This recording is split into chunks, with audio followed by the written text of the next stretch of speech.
नमस्कार, मैं हूं अजय प्रकाश और आप देख रहे हैं जनज्वार। दोस्तों, 6 जनवरी को जेएलकेएम ने चक्का जाम का ऐलान किया है। मांग की है कि सीसीएल और दूसरी जगहों पर जो अवैध कब्जेदारी है, उसको खत्म किया जाए। इसके साथ-साथ विस्थापित हुए झारखंडियों की मांगों को भी इस मुद्दे में शामिल किया गया है। 6 तारीख की क्या तैयारी है, किस तरह टाइगर जयराम महतो इस मुद्दे को व्यापक तौर पर उठाने वाले हैं, क्या यह मुद्दा सिर्फ कोयलांचल के क्षेत्र में रहेगा या पूरे झारखंड का एक बड़ा मसला बनेगा? इन सारी बातों को समझने के लिए, 6 तारीख की तैयारी को जानने के लिए, अगली रणनीति को समझने के लिए हमारे साथ जेएलकेएम के राष्ट्रीय प्रवक्ता कहें, मुख्य प्रवक्ता कहें, हमारे साथ सुशील मंडल है। हम उनसे बातचीत कर जानेंगे कि जेएलकेएम ने 6 तारीख की क्या तैयारी की है। सुशील, आपका स्वागत है जनज्वार में। और 6 तारीख का जो चक्का जाम है, उसको लेकर क्या तैयारी है, क्या रणनीति है? सबसे पहले जोहार तमाम आपके व्यूअर्स को, तमाम देशवासियों को सुशील मंडल का जोहार। और बात अगर करें 6 तारीख की, तो 6 तारीख को विस्थापित समन्वय समिति के द्वारा एक चक्का जाम का ऐलान किया गया है। और जिस विस्थापित समन्वय समिति ने हमसे समर्थन मांगा है, जेएलकेएम से समर्थन मांगा है, तो और हमारे जो केंद्रीय अध्यक्ष जयराम कुमार महतो जी हैं, उन्होंने समर्थन दे दिया है।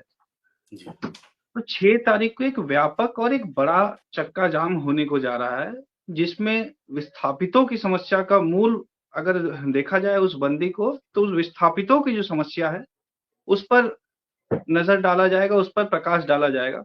साथ ही साथ पिछले 1 सप्ताह पहले आप सबने देखा कि क्वार्टर्स पे जो अवैध कब्जा है, उस पर किस प्रकार हमारी पार्टी ने एक राष्ट्रीय मुद्दा बनाया है। आज अगर देखा जाए तो केवल बेरमो में, जहां पर उस दिन जो आप सबने एक वीडियो देखा जो वायरल हुआ था, तो केवल बेरमो में लगभग 6000 क्वार्टर्स पर अवैध कब्जा है। अवैध कब्जा का जो मीनिंग है उसे समझना काफी जरूरी है, क्योंकि काफी इंपॉर्टेंट ये मुद्दा है। अवैध जी, कब्जा बिल्कुल। आज से 20 वर्ष पूर्व जिसके पिताजी, जिसके दादाजी ने नौकरी कर कर मतलब रिटायरमेंट ले लिया है, जी, अब 15-20 वर्ष पहले उस क्वार्टर को खाली कर देना था। 20 वर्ष से लोग वहां रह रहे हैं। तो जिन्होंने जमीन दी, मान जी, लीजिए हमने भूमि अधिग्रहण के समय देश के विकास के लिए जमीनें दी, अब वो जमीन अगर अनयूज है, अगर वो जमीन रिजेक्ट हो चुका है, अगर उस क्वार्टर का जिन्होंने जिस महारत्न कंपनी ने लिया, अगर उसे यूज में नहीं कर सकते हैं तो वापस कर दीजिए। तो अभी अवैध कब्जा जब कोई बाहरी बाहरी in the sense other states के लोग करते हैं, हम्म। तो झारखंडी लोग जिनका जमीन है वो वहां पर क्यों नहीं रह सकते हैं? काफी गंभीर समस्या है ये। तो ये जो क्वार्टर हैं, ये सिर्फ सीसीएल के हैं, बीसीसीएल के हैं या पूरे प्रदेश ये में? जी, पूरे झारखंड में जितने भी कंपनियां हैं, पब्लिक सेक्टर की। गवर्नमेंट, हाँ, पब्लिक जी, सेक्टर की जितने भी कंपनियां हैं, चाहे आप सीसीएल कहें, सेल कहें, SAIL steel authority of India limited, जी, उसके अंतर्गत आपके कुछ सब्सिडरीज झारखंड में है, जैसे बोकारो स्टील प्लांट हो गए, और सेल हो गया, बीसीसीएल हो गया। बीसीसीएल के जितने भी सब्सिडरीज हैं, चाहे सीसीएल हो, बीसीसीएल हो, और आपका टाटा स्टील के भी कुछ क्वार्टर्स हैं, जिनको जी, अवैध रूप से अतिक्रमण करके लोग रख रहे हैं। और काफी बड़ा अमाउंट में है, ऐसा नहीं कि 2 4 10 क्वार्टर। आज की डेट में देखा जाए, अगर सारे जितने भी सब्सिडरीज हैं, जितने भी नवरत्न कंपनीज हैं, सबको अगर मिला दिया जाए तो लगभग 60,000 क्वार्टर्स पर अवैध कब्जा है। और कोई भी जन नेता इस पर इसलिए आवाज नहीं उठाता है क्योंकि वो फंडेड रहते हैं। स्पष्ट होकर कहेंगे, झारखंड में लगभग जितने जन नेता हैं, जितने विधायक हों, जितने मतलब पब्लिक जी। लीडर्स हैं, सब कहीं ना कहीं इन सब्सिडरीज से, बड़े बड़े कंपनियों से फंडेड हैं। तो वो आवाज मुखर होकर उठा नहीं पाते हैं इस विषय के। जितने भी वहाँ के हम्म। जो लोकल्स हैं वो हमारे पास आते हैं, क्योंकि हम लोग सुशील जी, एक जनता बात की। समझना चाहेंगे कि जैसे हम्म, राहुल गांधी क्वार्टर नहीं खाली कर रहे थे तो हंगामा हो गया, क्वार्टर खाली कराया गया। केजरीवाल का क्वार्टर खाली कराया गया। एक समय लालू प्रसाद यादव का क्वार्टर खाली कराया गया। एक समय अखिलेश यादव का क्वार्टर खाली कराया गया।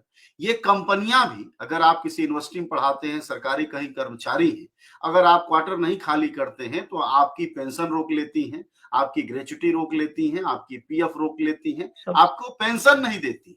यहाँ ऐसा क्यों नहीं हुआ? सर यहाँ ये सबसे बड़ा छूट बात क्यों है दी ना गई? कि क्या मकसद था?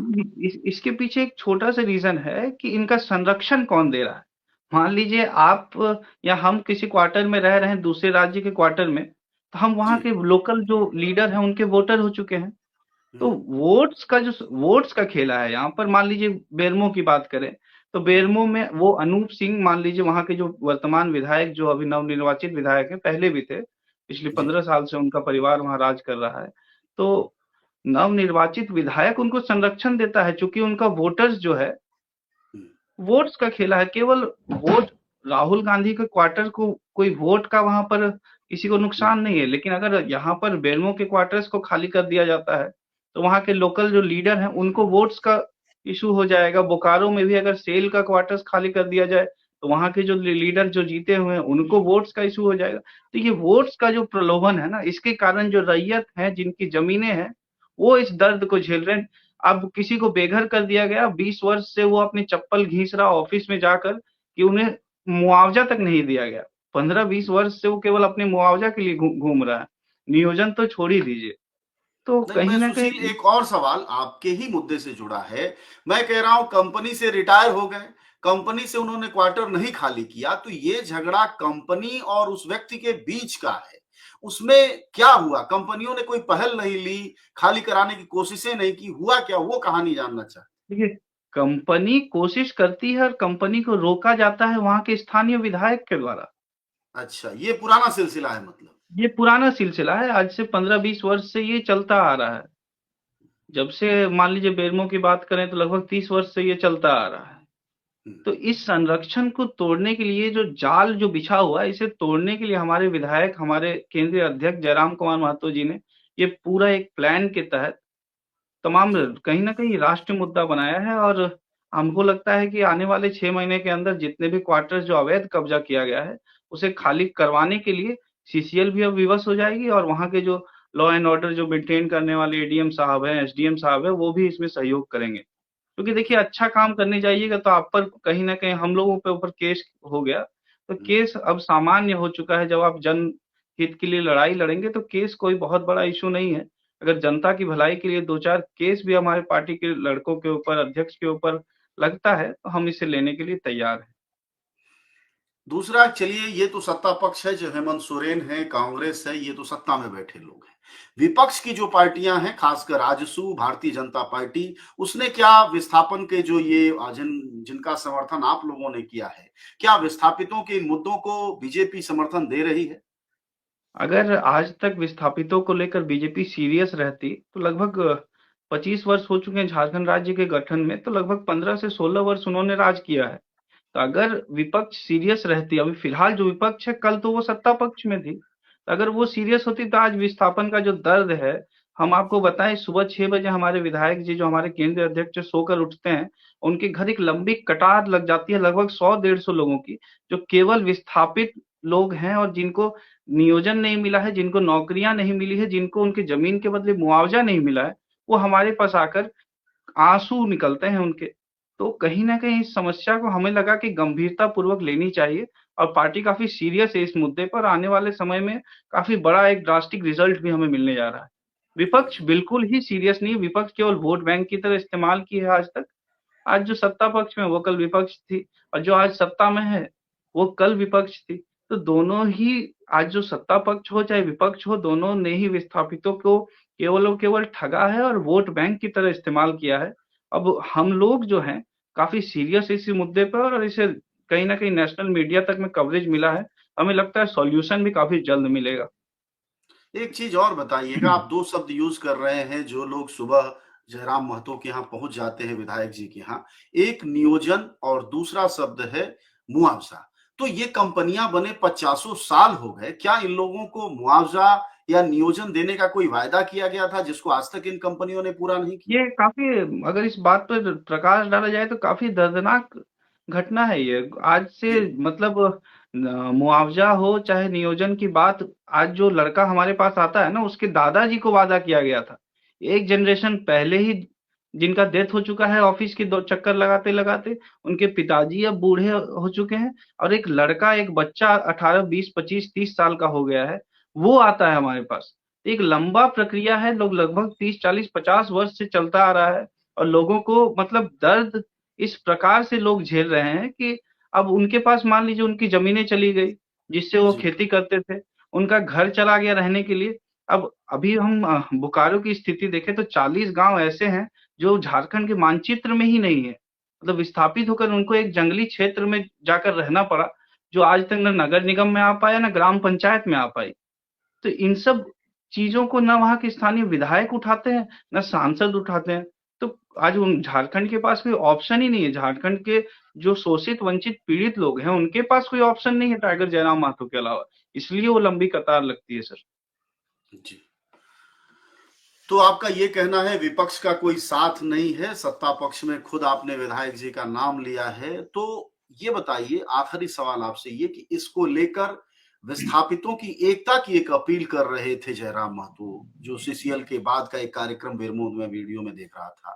तो क्या उसका असर हुआ है? क्या विस्थापित एकजुट हुए हैं, या अभी भी भाजपा समर्थक विस्थापित, कांग्रेस समर्थक विस्थापित, जयराम समर्थक विस्थापित इस गुट में बटे हुए हैं अभी भी? नहीं नहीं, ये अब हमको लगता है 24 वर्ष में पहली बार ऐसा हुआ है कि कोई समर्थित विस्थापित नहीं रहा है। विस्थापित अब डायरेक्ट फ्रंट लाइन में आकर लड़ाई लड़ रहा है, और चाहे सीसीएल हो, आज बीसीसीएल में भी आने वाले समय में एक व्यापक आंदोलन होने को जा रहा है। सिंदरी, जो हमारे धनबाद में सिंदरी क्षेत्र है, जी वहां पर आपका हर्ल की कंपनी है, एसीसी है, वहां पर भी लोग विस्थापित हुए हैं।